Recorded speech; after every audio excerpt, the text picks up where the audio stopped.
കാറിൽ MDMA വിൽപ്പനയ്ക്കിടെ ഒതുക്കുങ്ങലിൽ യുവാവ് അറസ്റ്റിൽ. ഒതുക്കുങ്ങൽ സ്വദേശി സൈഫുള്ളയാണ് 18 ഗ്രാം MDMAയുമായി പിടിയിലായത്. ഇയാളുടെ വീട്ടിൽ നടത്തിയ പരിശോധനയിലും ലഹരി വസ്തുക്കൾ പിടിച്ചെടുത്തു.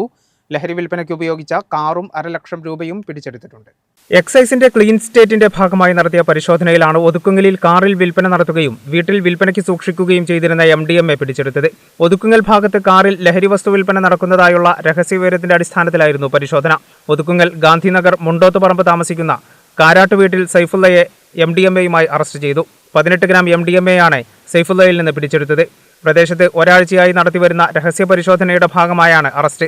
കാറിലും വീട്ടിലും നടത്തിയ പരിശോധനയിലാണ് ലഹരി വസ്തുക്കൾ കണ്ടെത്തിയത്. കാറും ലഹരി വസ്തു വിൽപ്പനയിൽ നിന്ന് ലഭിച്ച 50,000 രൂപയും കസ്റ്റഡിയിലെടുത്തു. Parappanangadi excise range inspector KT Shanoj, assistant excise ഇൻസ്പെക്ടർമാരായ T Dinesh, Pradeep, civil excise ഓഫീസർമാരായ ജിനരാജ്, നിധിൻ, ദിദിൻ, അരുൺ, ജിഷ്നാഥ്, വനിതാ സിവിൽ എക്സൈസ് ഓഫീസർമാരായ സിന്ധു, ഐശ്വര്യ എന്നിവരടങ്ങിയ സംഘമാണ് ലഹരി വിൽപ്പന പിടികൂടിയത്. കേരള വിഷൻ, പരപ്പനങ്ങാടി.